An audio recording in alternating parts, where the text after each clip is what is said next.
पवार साहेबाला मराठ्यांचे बाबासाहेब होण्याची फार मोठी संधी होती. सरकारनं फसवणूक केली असा एक हे आहे. मराठ्यांनी जर ठरवलं तर देशातलं कुठलंही शहर, कुठलीही राजधानी मराठी थांबवू शकतात. आणि ज्यांच्या नोंदीच नाहीत त्यांना हे आरक्षण कसं मिळते GRच्या माध्यमातून?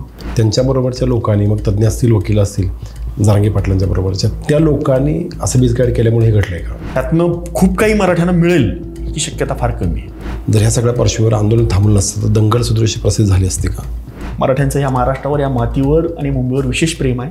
असं कधीच झालं नसतं की जाणीवपूर्वक ही एक आवई पेटवली. शेवटचे 2 दिवस हे आंदोलन कसं बदनाम करता येईल ह्यासाठी एकदम प्लॅनिंगनं काम चालू झालं. मराठी कसं ह्या इथं येऊन मुंबईमध्ये गोंधळ घालतायत, घाण करतायत हे दाखवण्याचा सातत्यानं प्रयत्न केला गेला. दंगलच जर करायच्या उद्देशानं निघाले असते तर गेलेल्या पहिल्या दिवशीच ते सगळं झालं असतं. मुंबईत गेलेले जे आंदोलक आहेत, सरकारने ज्या पद्धतीनं ट्रीटमेंट त्यांना दिली त्याचं कारण आहे सरकारला भीती नाहीये. ओबीसीतून मराठा आरक्षण घेणं शक्य आहे का आणि ते कसं शक्य आहे? आज मी जेव्हा आरक्षणासाठी लढत होतो तेव्हा मला मिशन होते. आज माझ्या मुलाला मिशन आली. जर आरक्षण हे खरंच मिळालंच नाही आणि हे GR सगळे खोटे ठरले, फसवे ठरले किंवा अगदी याच्यातच पेच निर्माण झाले तर पुढे ही लढाई कशी असेल?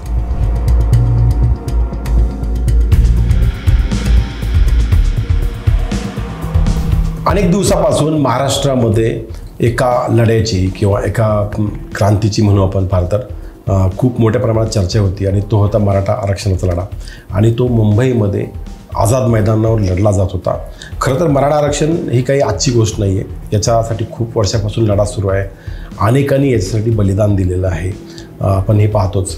पण आत्ताची जी लढाई होती ती निकराची लढाई होईल आणि आझाद मैदानावर मनोज जरांगे पाटील यांनी जी मराठा आरक्षणासाठी अंतिम लढाई, मी घरी जीवन जाईन किंवा आरक्षण घेऊन जाईन असं ते म्हणाले होते. पण 2 दिवसापूर्वी महाराष्ट्र शासनाने हैदराबाद गॅझेट बाबत आणि एकूणच मराठ्यांच्यावरती जे काही गुन्हे दाखल होते या सगळ्या गोष्टीवर 2 GR काढले आणि त्याच्यामध्ये मराठ्यांना आरक्षण दिलं आणि मराठ्यांना आरक्षण मिळालं अशा सगळ्या चर्चा सुरू झाल्या. आपण पाहिलं असेल त्यावेळेस सगळ्या माध्यमांनी त्याची एकच सगळीकडे धांदल उडाली होती की मराठ्यांना आरक्षण दिलं, गुलाल उधळला गेला. जरांगे पाटलांनी जाहीर केलं की आम्हाला आरक्षण मिळालं, आमच्या मागण्या मान्य केल्या आणि आरक्षण घेऊन सगळे घरी आले, अशी चर्चा सुरू झाली. पण ही चर्चा झाल्यानंतर सुद्धा एक वेगळा प्रवाह परत सुरू झाला, वेगळा प्रवाह सुरू झाला आणि त्याच्या चर्चा सुरू झाल्या की मराठ्यांना फसवलं आहे, मराठ्यांची फसगत झाली आणि आरक्षण मिळालेलंच नाही आहे. जो मुद्दा होता मराठ्यांना ओबीसीतून आरक्षण पाहिजे ते मिळालंच नाही अशी चर्चा सुरू होती. आणि ह्या सगळ्या पार्श्वभूमीवर ह्या ज्या काही चर्चा सुरू आहेत, पॉझिटिव्ह आहेत, निगेटिव्ह आहेत, ह्या सगळ्या ज्या चर्चा सुरू आहेत, ह्या चर्चा नक्की काय आहेत आणि नक्की मराठ्यांच्या पदरात नक्की मिळालं आहे काय, ह्या सगळ्या चर्चा करण्यासाठी आज पुन्हा एकदा आपल्यासोबत महाराष्ट्र राज्याचे संभाजी ब्रिगेडचे उपाध्यक्ष असलेले अभिमन्यू पवारजी आपल्यासोबत आहेत. ते स्वतः ह्या 25-30 वर्षापासून मराठा आरक्षण आणि एकूणच ह्या सगळ्या सामाजिक संघटनांमध्ये काम करतात. खूप मोठा अभ्यासक आहेत आणि ते अनेक गोष्टीवर ते प्रांजळ मत मांडतात. म्हणून आज आपल्यासोबत आपण बोलबिंदासमध्ये त्यांना बोलवलं आहे आणि आपण त्यांच्याशी गप्पा मारणार आहोत. पवारसाहेब नमस्कार. मी तुमचं पहिल्यांदा बोलबिंदासमध्ये स्वागत करतो. धन्यवाद. परवा आरक्षणाची लढाई जणू काही संपली आणि आरक्षण मराठ्यांना मिळालं अशी चर्चा सुरू झाली.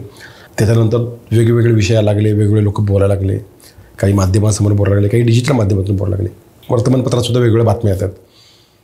तर एकूण आत्ता मी तुम्हाला ह्या सगळ्याबाबत एक पहिला प्रश्न विचारेन की ह्या सगळ्यामध्ये मराठ्यांच्या पदरात नक्की काय पडलं आहे? खरं म्हणजे खूप महत्त्वाचा विषय आहे. खूप महत्त्वाच्या विषयाला तुम्ही हात घातलात.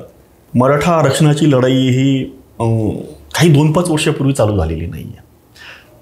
1980 पासून ते 2025 45 वर्ष एक विषय घेऊन एक समाज लढतोय. आणि आपण सगळेजण जाणताच, आपण बोलतो वेळेस म्हणालात की आत्ता 1982ला साधारण 22 मार्च तारीख असावी, 22 मार्च 1982ला स्वर्गीय अण्णासाहेब पाटील मराठा महासंघाचे संस्थापक यांनी मुंबईमध्ये एक प्रचंड मोठा मोर्चा काढला होता. 22-23 मार्च असेल का, 23 मार्चला सॉरी. तर एवढा मोठा मोर्चा काढला की मराठा समाजाला आरक्षण मिळालं पाहिजे ही मागणी पहिली त्यांनी केली आर्थिक निकषावरती. आणि त्यावेळेस तत्कालीन मुख्यमंत्री बाबासाहेब भोसले होते.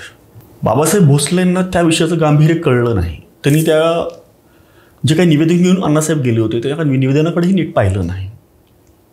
आणि अण्णासाहेबांच्या प्रचंड जिवारी लागलं सगळं हे. आणि त्यांनी बाहेर येऊन लाखो मराठ्यांसमोर एक भाषण केलं आणि तिथनं निघून गेले. आणि मुंबईतून परत निघालेले सगळे आंदोलक वाटेत असताना त्यांना कळलं की स्वर्गीय अण्णासाहेबांनी आपलं बलिदान दिलेलं आहे. समाजासाठी, समाजाच्या न्याय हक्कासाठी बलिदान देणारा पहिला नेता स्वर्गीय अण्णासाहेब पाटील आहेत. नंतरच्या काळामध्ये हा लढा चालू राहिला. 1990ला मराठा सेवा संघाची स्थापना झाली आणि आदरणीय पुरुषोत्तम खेडेकर साहेब यांच्या लक्षात एक गोष्ट आली की हे आर्थिक निकषावरचं आरक्षण हे घटनात्मक आरक्षण नाही आहे. अशा पद्धतीचं आरक्षण मराठ्यांना मिळू शकत नाही. आणि मराठा सेवा संघाच्या तत्कालीन कमिटीतल्या काही लोकांनी एकत्र बसून आरक्षणाचा अभ्यास केला आणि त्यांनी सांगितलं की कुणबी आणि मराठामध्ये रोटीबेटी व्यवहार होत आहेत आणि कुणबी आणि मराठा एकच आहेत.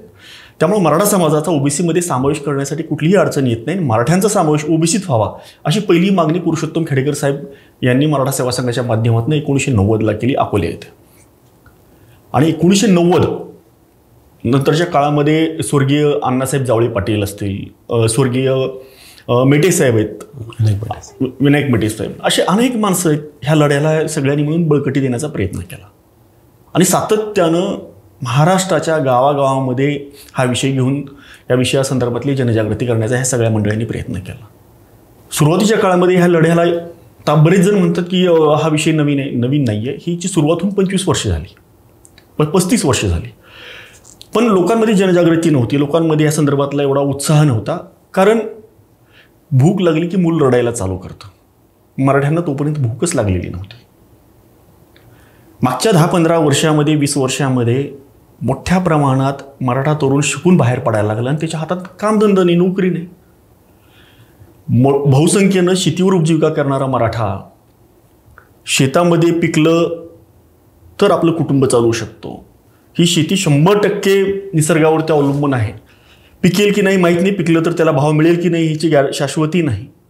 आणि अशा या प्रचंड अडचणीच्या संकटाच्या परिस्थितीत अडकलेला हा मराठा जेव्हा संघर्ष करून शिकून बाहेर पडतो त्याच्या हातात नोकरी नसते, तेव्हा मात्र त्याचं जगणं असंही होऊन जातं. आणि सातत्यानं संघर्ष जेव्हा आपल्याला करावा लागतो तेव्हा त्यातला एक त्याच्या मनामध्ये एक जाणीव होऊन जाते की आपल्यावर अन्याय होतो. तो पेटून उठतो कोणाच्या विरोधात, व्यवस्थेच्या आणि सरकारच्या विरोधात. आणि त्याला पेटून उठायला वेळ लागला. माननीय मनोजदादा जरांगे पाटील यांनी चालू केलेल्या या आंदोलनामध्ये जे आज बहुसंख्य तरुण तुम्हाला दिसतात यांचं वय जर आपण पाहिलं 20 ते 25-30च्या वयातली तरुण आहेत सगळी. ही सगळी शिकलेली सुशिक्षित मुलं आहेत. हे यातला अडाणी एकही मुलगा नाही आहे. ह्या पोरांचं जर तुम्ही माहिती घेतली तर सगळे ग्रॅज्युएट, पोस्ट ग्रॅज्युएट झालेली मुलं आहेत. ह्या मुलांना वाटतं की आपल्याला रोजगार मिळाला नाही, नोकरी मिळाली नाही, आपल्याला न्याय हक्क मिळाला नाही, आपले सर्व हक्क अधिकार हिरावून घेतले गेले. मराठा म्हणून आमच्यावरती सातत्यानं जर अन्याय होत असेल तर हा अन्याय आम्ही किती दिवस सहन करायचा. येणाऱ्या पिढीला तरी न्याय मिळाला पाहिजे. या भावनेतनं माननीय मनोजदादा जरांगे पाटील यांच्या नेतृत्वाखाली मागच्या 2 वर्षापासून अंतरावली सराटी येथे आंदोलनाला मोठ्या प्रमाणात लोकसहभाग तयार झाला. आणि मधल्या काळात वाशीला माननीय मनोजदादाच्या नेतृत्वाखाली एक प्रचंड मोठा मोर्चा गेला. महाराष्ट्रातनं प्रचंड प्रतिसाद त्याला मिळाला. आणि वाशीत खऱ्या अर्थानं पहिल्यांदा जो एक जेअर म्हणून जो हातात दिला गेला ड्राफ्ट, ज्याला आपण नोटिफिकेशन म्हणतो, पहिली फसवणूक सरकारने तिथं केली. तिथनं समाज माघारी फिरला, काहीतरी मिळाले पदरात असं वाटलं आणि काही काळापुरता गुलाल उधळून समाजाने आनंदी साजरा केला. काल पुन्हा मुंबईमध्ये माननीय मंत्री विखे पाटलांनी एक GR माननीय मनोजदादाच्या हातात दिला आहे. त्या GRमध्ये काय लिहिले हे याबद्दलचे अनेक अभ्यासक वेगवेगळी मतं व्यक्त करत आहेत की ह्याच्यातनं नक्की काय मिळेल. पण तुम्ही जर मला विचारत असाल तर माझ्या अल्पबुद्धीला जे वाटतंय की GR काढून मराठ्यांना आरक्षण मिळू शकत नाही. त्यासाठी कायदा करावा लागेल. त्याच्यासाठी कायदा करावा लागेल, घटनात्मक तरतुदी कराव्या लागतील. हैदराबाद गॅजेटचं नाव घेतलं जातं. हैदराबाद गॅजेटचा त्याच्यामध्ये कसल्याही प्रकारचा उल्लेख नाही आहे. गॅजेटमध्ये कुठल्याही समाजाच्या नोंदी नसतात. बरेच अभ्यासक म्हणतात की गॅजेटमध्ये नोंदी आहेत. गॅजेटमध्ये संख्या असतात, फक्त उल्लेख आढळतात. उल्लेख असतो, संख्या असते. त्या आधारावर तुम्हाला कायदा करावा लागेल. आता साधं उदाहरण मी तुम्हाला सांगेन. जर हैदराबाद गॅजेट काढलात तुम्ही तर गुलबर्गा डिव्हिजन नावाचे त्याच्यावरती एक हे आहे, काय म्हणता येईल त्याला, एक भाग आहे त्या गॅजेटमध्ये, चॅप्टर आहे त्याच्यामधले गुलबर्गा डिव्हिजनचा. मी चुकत नसेल तर पेज नंबर 268 किंवा 65 असं काहीतरी पेज आहे. त्याच्यावरती उल्लेख आहे धाराशिव, आत्ता म्हणजे तत्कालीन उस्मानाबाद जिल्ह्याचा किंवा नळदुर्ग जिल्हा नाव असेल. उस्मानाबाद, नळदुर्ग असे जिल्ह्याचे नावं त्यावेळेस हे होत गेले, धाराशिव होतं, नंतरचे नावं बदलत गेली. त्यामध्ये त्यांनी सरळ लिहिले कापू कुणबी मराठा. 2,05,000 लोकसंख्या त्याची त्या हैदराबाद गॅजेटमध्ये नोंद केलेली आहे. आणि एकूण लोकसंख्येच्या 38% ही लोक तिथं राहतात, असं हैदराबाद गॅजेटमध्ये नमूद केलेलं आहे. पण त्याच्यात विश्लेषण नाही आहे कुठल्या गावात किती संख्या राहते, कुठल्या तालुक्यात किती आहेत, आणि ते शोधणार कसं आपण. जर आज आपण मराठवाड्यात गेला तर काही वेळापूर्वी आपण म्हणालात की साधारण मराठवाड्यामध्ये 8-8.5 गाव आहेत, 8,550 जवळपास. 1,500 गावामध्ये पण या नोंदी नाही आहेत, 1,000-1,200 गावामध्ये पण. आणि ज्यांच्या नोंदीच नाहीत त्यांना हे आरक्षण कसं मिळतं GRच्या माध्यमातून. त्यामुळं ह्या GRमधनं किती फायदा होईल समाजाला याचा येणारा काळ ठरवेल. त्याच्यासाठी वाट बघावी लागेल आपल्याला. सरकार त्या GRच्या माध्यमातून नक्की कुठल्या पद्धतीचं काम पुढं भविष्यात करणार आहे, त्याचा काय फायदा समाजाला करून देणार आहे, ह्यासाठी थोडंसं आता मराठ्यांना वाट पाहावी लागणार आहे. सरकारनं फसवणूक केली असा एक हे आहे. फसवणूक केली असं म्हणण्यापेक्षा सरकारच्या हे जीवावर आलं होतं आंदोलन. इतिहासामध्ये स्वातंत्र्याच्या 78 वर्षामध्ये मुंबईमध्ये जे मराठ्याने अभूतपूर्व आंदोलन उभं केलं ते आजपर्यंत कुणालाही करता आलं नाही. अनेक राजकीय पक्ष, अनेक राजकीय नेते होऊन गेलेत, त्यांना कुणालाही मुंबई अशा प्रकारे थांबवता आली नव्हती. मराठ्यांनी पुन्हा सिद्ध केलं. ह्या आंदोलनाचं फलित जर काय मला जर तुम्ही विचाराल तर मराठ्यांनी आपला दबदबा कायम ठेवला देशामध्ये. मराठ्यांनी जर ठरवलं तर देशातलं कुठलंही शहर, कुठलीही राजधानी मराठी थांबवू शकतात. आणि माननीय मनोजदादा जरांगे पाटलांचं मी अभिनंदन याच्यासाठी करेन की आपल्या नेतृत्वाखाली आपण लाखो मराठी मुंबईकडे घेऊन गेलात आणि मराठे आजही मरणाला घाबरत नाहीत आणि आपल्या न्याय हक्कासाठी कुठंपर्यंतही पोचू शकतात हे त्यांनी सिद्ध करून दाखवलं. त्याबद्दल संबंध मराठा समाजाचं मी अभिनंदन करेन. पण एका बाजूला आपण आता आंदोलन उभं केलं, लाखो लोक केली, हे मराठा समाजाचं एक प्रकारचं यशसुद्धा आहे, नाही असं नाही. त्यानिमित्ताने मराठा समाज एकत्र येताना दिसतो आहे. पण वारंवार अशा आंदोलनामुळं चुकीचे संदेश जातात किंवा एकूण नेतृत्वावर सुद्धा मग संशय व्यक्त केला जातो किंवा सरकार असं फसवतं. तर पाठीमागसुद्धा ज्यावेळेस वाशीमध्ये असा विषय झाला होता, ज्यावेळेस एकनाथ शिंदेनी ज्यावेळेस सांगितलं छत्रपती शिवाजी महाराजांची शपथ घेऊन की मराठ्यांना आरक्षण दिलं वगैरे, पण ते नंतर पुन्हा फसवलं गेलं ही चर्चा झाली. मग असाच विषय झाल्यावर मग हे आंदोलन भरकडत जाईल का किंवा लोकांच्यामध्ये वेगळे प्रवाह तयार होतील का? कारण आता सुद्धा आपण पाहिलं तर वेगवेगळ्या पद्धतीने लोक बोलायला लागले. जोपर्यंत तिथं स्टेजवर होते तोपर्यंत सगळ्यांचा पाठिंबा होता, पण ज्यावेळेस GR स्वीकारला किंवा जे नोटिफिकेशन आलं त्याच्यानंतर लोकांच्या वेगवेगळ्या चर्चा सुरू झाल्या. मग त्या तज्ज्ञ, काही घटनातज्ञ आहेत, काही वकील मंडळी आहेत, आपली वेगळी मतं मांडत आहेत. जरांगे पाटलांच्याबद्दल हाणादार असायचा विषयच नाही आहे. त्या माणसानं त्याग चांगला केला, त्यांनी खूप समाजासाठी केलं, याबद्दल आदरच आहे. मात्र तरीसुद्धा त्यांनी घाई केली आणि त्यांनी थोडं थांबायला पाहिजे होतं असं वाटतं का? 100% आपल्या मताशी मी सहमत आहे. माननीय मनोजदादा जरांगे यांचं समाजासाठी योगदान जर आपण पाहिलं तर प्रचंड योगदान त्या माणसाने दिलेलं आहे. त्यांच्या नेतृत्वाखाली खऱ्या अर्थानं पहिल्यांदा मराठा मागच्या 2-4 वर्षामध्ये जे आपण आंदोलनं पाहिली एकत्र आलं आहे, त्याची आपण कल्पनाही करू शकत नाही एवढ्या मोठ्या संख्येने समाज एकत्र आला. त्यांच्या प्रामाणिकपणाबद्दल कुणी जर शंका घेत असेल तर खूप चुकीचं आहे. ते अत्यंत प्रामाणिक नेता म्हणून आपण त्यांच्याकडे पाहिला हवं सगळ्यांनी. पण मनोज दादांनी जर एक दिवस तिथं थांबले असते ते हे सरकार गुडघ्यावर आलं होतं, हातबल झालं होतं की कुठल्याही पद्धतीनं हे आंदोलन कसं थांबवता येईल. कोर्टाचं प्रचंड प्रेशर सरकारवर होतं आणि त्या ठिकाणी जर ह्या शिष्टमंडळामध्ये असणारी जे कोणी अभ्यासक आहेत ह्यांनी थोडंसं शांत राहून बारकाईनं विचार केला असता, माननीय विखे पाटलांनी जे नोटिफिकेशन त्यांच्या हातात दिलं होतं, ड्राफ्ट दिला होता, त्याचा जर व्यवस्थित अभ्यास करून जर निर्णय घेतला असता तर निश्चितपणानं मराठ्यांच्या हातात थोडंसं अधिकचं काहीतरी मिळालं असतं. मी अनेकांच्या मुलाखती पाहतोय, अनेक मंडळी जे आहेत आता जे घटनेचे अत्यंत जाणकार असलेले BG कोळसे पाटील निवृत्त न्यायाधीश आहेत, मी त्यांच्याशी काल बोललो. असीम सरोदे सरांशी मी मुलाखत पाहिली. अनेक लोकांच्या उल्हास बापट सर जे घटना तज्ज्ञ आहेत त्यांचे जेव्हा ह्या मंडळीशी मी बोलतोय, सगळ्या चर्चा ऐकतोय त्यांच्या सगळ्यांच्या, तेव्हा एक गोष्ट जाणवते की काहीतरी चुकलंय, थोडीशी गडबड झाली आहे. जरांगे पाटलांना फसवणं एवढं सोपं नाही आहे. ते स्वतः त्यातले अभ्यासक जरी नसतील तर त्यांच्या आजूबाजूला जी मंडळी जे अभ्यासक म्हणून वावरत आहेत त्यांनी थोडीशी घाई केली का, त्यांना मिसगाईड केलं का, हा मोठा प्रश्न आहे. शासनाने याच्यातनं काय दिलं आहे मराठ्यांना हा मोठा संशोधनाचा विषय आहे. ह्यातनं खूप काही मराठ्यांना मिळेल याची शक्यता फार कमी आहे. म्हणूनच मगाचा प्रश्न होता की त्यांनी घाई केली का, किंवा त्या अनुषंगाने की त्यांच्याबरोबर असलेल्या लोकांनी जरांगे पाटलांना चुकीचा मेसेज दिला की हे ओके आहे, सगळं मिळालं आहे आणि आपल्या ज्या मागण्या आहेत त्या मान्य झाल्यात, गॅजेटच मान्य केल्यामुळे आपलं सगळं झालं आहे, 17 गॅजेटसुद्धा महिनाभरातही करतो म्हटल्यावर अशा पद्धतीचं मिसगाईड त्यांच्याबरोबरच्या लोकांनी, मग तज्ज्ञ असतील, वकील असतील, जरांगे पाटलांच्या बरोबरच्या त्या लोकांनी असं मिसगाईड केल्यामुळे हे घडलं आहे का? हां, 100%. त्यांच्या आजूबाजूला जी मंडळी तिथं होती, आता परवा ज्या दिवशी माननीय मनोजदादांनी उपोषण सोडलं त्या दिवशी आम्ही तिथं मैदानावरती होतो, सगळी एकंदरीत परिस्थिती पाहत होतो. त्या ठिकाणी फार गडबड गोंधळ काही लोकांची चालू होती. ज्या पद्धतीनं सगळं तिथं चाललं होतं की एकंदरीत वेगळंच वातावरण पाहायला मिळत होतं. मी चळवळीमध्ये मागच्या 25-30 वर्षापासून काम करतो आहे. थोडंफार कळतं वातावरण आपल्याला कशा पद्धतीने चाललंय ते. पण त्याच्या आपल्याला खोलात न जाता जर विचार केला तर निश्चितपणाने मला असं वाटतं ह्या सगळ्या मंडळींनी मिळून माननीय जरांगे पाटील यांची शुद्ध म्हणजे फसवणूक केली की काय, किंवा त्यांचं फसवणूक केली असं वाटतं. हां, असं वाटतं 100%. कारण ते JR मध्ये असं मी खूप लोकांशी बोललो ह्या विषयावरती. मी फार घटनेचा अभ्यासक नाही आहे, मला कायदे फार कळतात अशातलं नाही, पण ज्यांना कळतं त्या लोकांशी मी संवाद साधला. आणि माझ्यासारखी अनेक मंडळी आहेत ज्यांनी आयुष्य आपलं ह्या मराठा आरक्षणाच्या लढाईमध्ये घातलेलं आहे. आम्हाला सगळ्यांना अपेक्षा आहेत. आम्ही मनोजदादा जरांगे यांच्या नेतृत्वाखाली पहिली आंदोलन झालं तेव्हाही आम्ही संभाजी ब्रिगेडचा, मी राज्याचा नेता म्हणून तर एक मराठा समाजाचा सामान्य कार्यकर्ता म्हणून ह्या आंदोलनात मी या चळवळीत आहे, काम करतोय. तर आम्हाला माझ्यासहित ह्या महाराष्ट्रातल्या 4.5-5 कोटी मराठ्यांना फार मोठं एक आस लागली होती ह्या आंदोलनातनं की मराठी आता काहीतरी घेऊन मुंबईतनं बाहेर पडणार.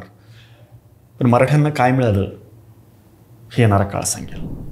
दुसरं असं, आंदोलन जर त्या दिवशी थांबलं नसतं तर मुंबईत खूप मोठ्या प्रमाणात मराठे होते आणि त्यांना बाहेर घालून देत चाललं होतं. जर ह्या सगळ्या पार्श्वभूमीवर आंदोलन थांबलं नसतं तर दंगल सदृश्य प्रसिद्ध झाली असते का? मराठी 3 ते 4-5 दिवस तिथे होते, 4 दिवस साधारण. एकाही मराठ्यांनी कुणालाही कुठलाही त्रास दिला नाही. पहिल्या दिवशी खाण्यापिण्याची आभाळ झाली तिथे. महाराष्ट्रात निरोप गेला. सर, मी तुम्हाला सांगायला मला आनंद वाटेल, जेव्हा आम्ही बाहेर पडत होतो मुंबईतनं तेव्हा 5 ते 6 लाख पाण्याच्या बाटल्या मैदानावर पडलेल्या होत्या, शिल्लक बाटल्या 5 ते 6 लाख. आणि साधारण 1 लाख जे लोक जेवण करू शकतील एवढं धान्य पुढचे 10 दिवस एवढं धान्य शिल्लक आहे वाशीमध्ये. एवढं मराठ्यांनी भरभरून महाराष्ट्रातनं पाठवलं.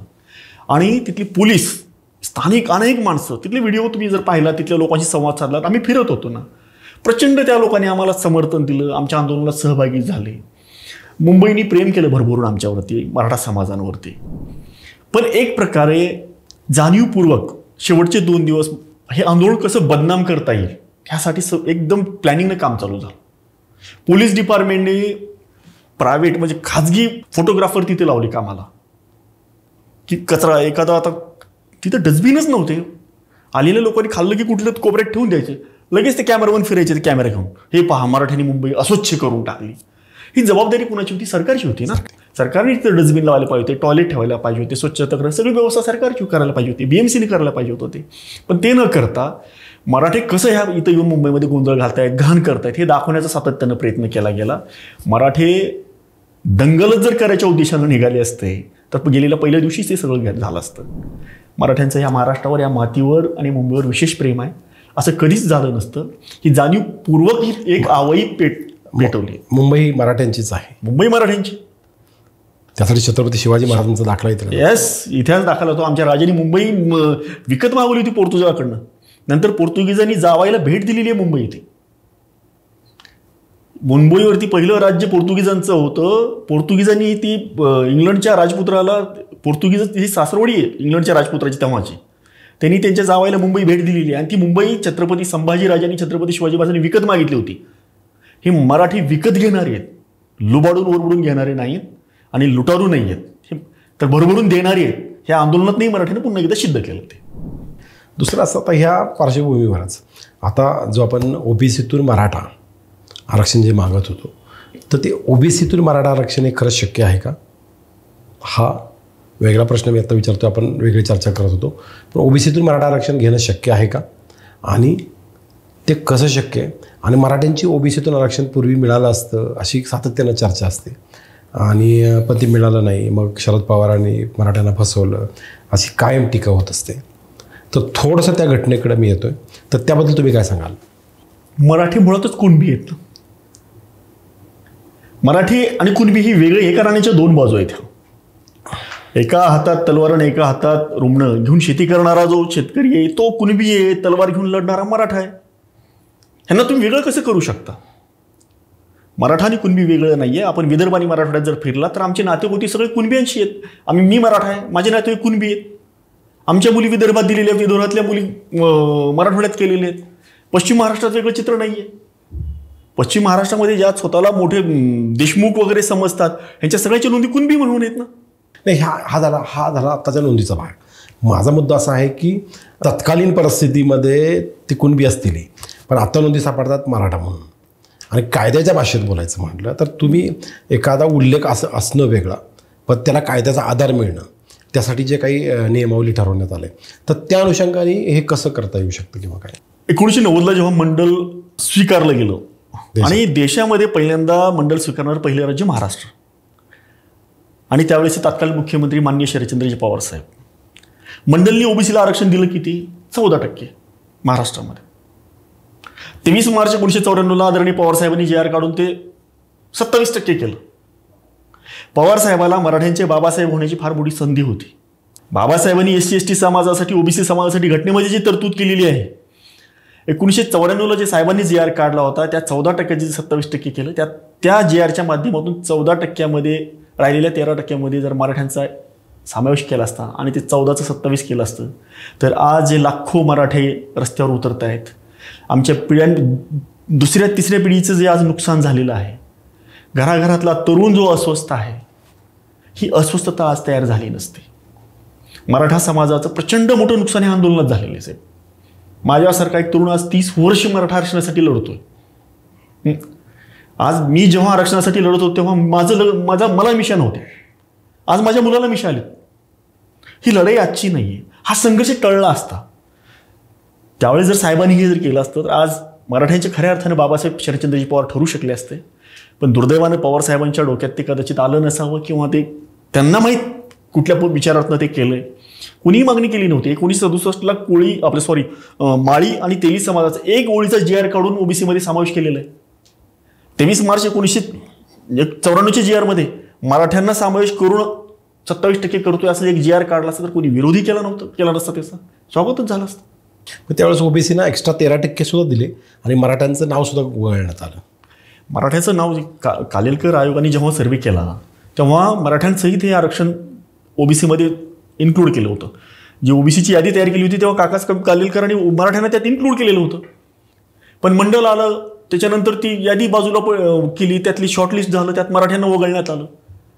पण त्या कालेलकर आयोगाचा दाखला घेऊन पवारसाहेबांनी जर पुन्हा ते केलं असतं तर निश्चितपणानं आज मराठ्यांचा प्रचंड मोठा फायदा झाला असता. आमच्या हजारो तरुणांना नोकरीमध्ये संधी मिळाली असती. आर्थिकदृष्ट्या आज समाज जो मोठ्या प्रमाणात मागं गेला आहे त्या समाजाला थोडासा काडीचा आधार मिळाला असता.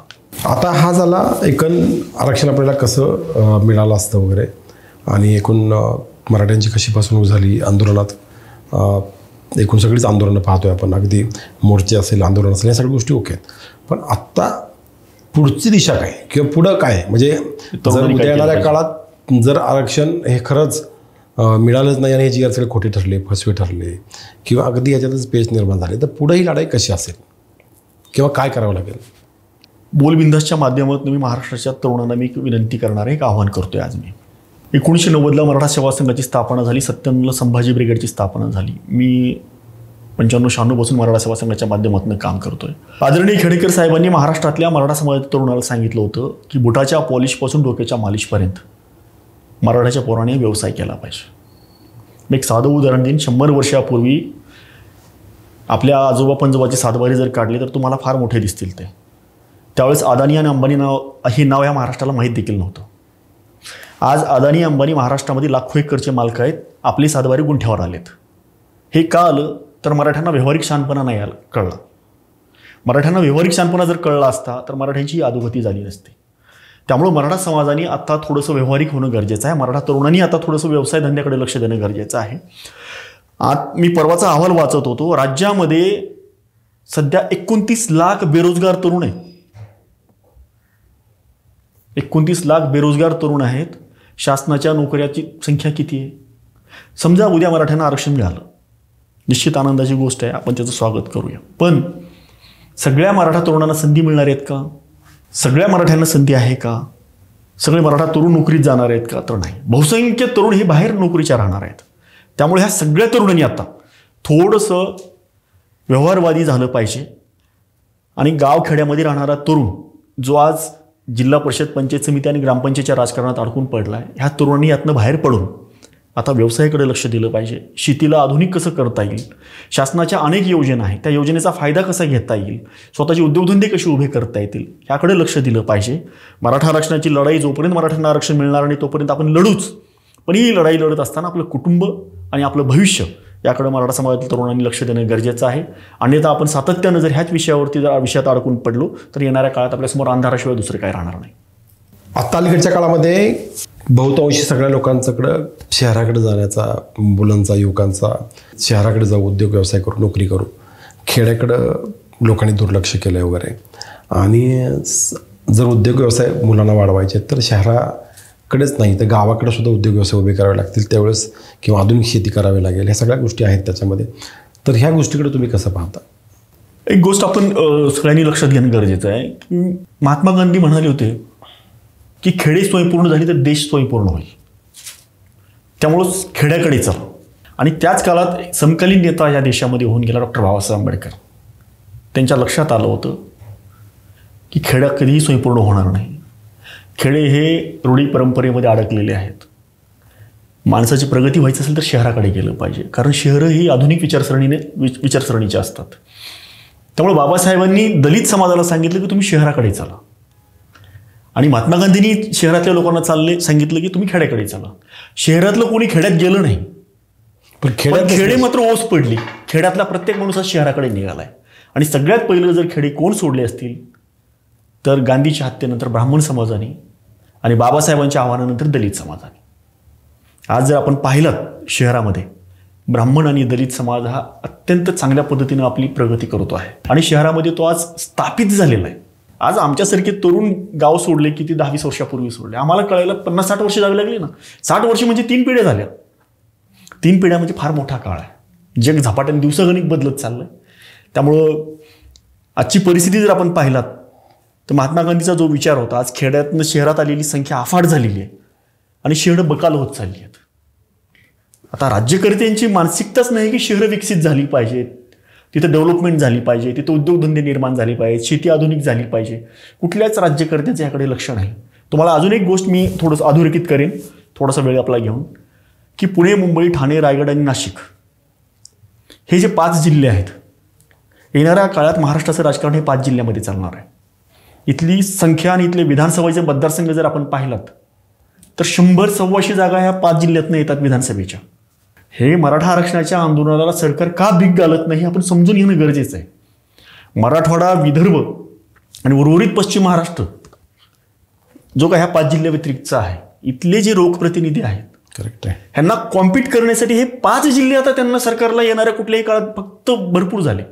त्यांनी सगळ्या सोयी सवलती जर ह्या 5 जिल्ह्यात दिल्या आणि इथल्या 5 जिल्ह्यातल्या लोकांना जर त्यांनी खुश ठेवलं तर महाराष्ट्र अख्खा पेटला तरी त्यांना फरक पडणार नाही. त्यामुळे मुंबईत गेलेले जे आंदोलक आहेत, सरकारने ज्या पद्धतीनं ट्रीटमेंट त्यांना दिली त्याचं कारण आहे सरकारला भीती नाही आहे. तिथनं त्यांचा लोकप्रतिनिधी निवडून आला काय नाही आला काय त्यांना फरक पडणार नाही. आज मुंबईसारख्या शहरात 60-65 आमदार निवडून येत आहेत, मुंबई ठाणे सारख्या 2 जिल्ह्यात शहरातनं. त्यामुळं ही जी गावं आहेत ही स्वयंपूर्ण करण्यासाठी जर सरकारने मनापासून प्रयत्न केले तर ही शहरं बकाल होणं थांबेल. आणि तिथे जर उद्योगधंदे उभे जर केले तर आज जी आरक्षणाची मोठ्या प्रमाणात मागणी होते, तिथल्या तरुणांच्या हाताला रोजगार मिळाला, उद्योगधंदे मिळाले, शेतीला आधुनिकरणासाठी सवलतीच्या दरामध्ये बियाणं, खतं मिळाली, 24 तास लाईट मिळाली, तिथल्या शेतकऱ्यांना जर ह्या सगळ्या मूलभूत गोष्टी जर मिळाल्या तर मला वाटतं सरकारकडनं लोकांना अजून काही जास्तीचं हवं नाही आहे. त्यामुळं आपल्या माध्यमातून मी गव्हर्नमेंट सरकारलाही माझी विनंती असेल की आपण कृपया मूळ ह्या गोष्टीचं शोधणं गरजेचं आहे की आरक्षणाची आज एवढी मागणी का मोठ्या प्रमाणात होती, हा लढा एवढा तीव्र का झाला. तर सर्वसामान्य मराठा समाजाच्या मुलाला आज शाळेत जाणं, तिथली फीस भरणं कठीण झाले, मुलामुलींची लग्न करणं मुश्किल झाले. एक जोड नवीन कपडे जरी घ्यायचं म्हटलं ग्रामीण भागामध्ये, पायात नवीन चप्पल घ्यायची म्हटली तर तो शेतकरी 10 वेळेस विचार करतोय की आता हे घ्यायचं कसं. वर्षातनं 2 वेळेस पिकं बागायती होतात. रबी आणि खरीप हे 2 हंगामात शेतकरी शेती करतोय. 3,800 रुपये तुम्ही सोयाबीनला भाव देताय. त्याचं एकरी उत्पादन किती होतं आणि त्याचा खर्च किती होतो, एकदा कधीतरी आपण मायबाप म्हणून या शेतकऱ्याचा विचार आपण करावा. शेतकरी जगला तर हा देश जगणार आहे, तो जगाचा पोशिंदा आहे. तो मराठा जरी असला तर तुम्हाला सगळ्याला जगवणार आहे. पहिले त्याच्याकडे माणूस म्हणून आपण सगळ्यांनी पाहिलं पाहिजे, त्याचं माणूस असणं आपण सगळ्यांनी मान्य केलं पाहिजे.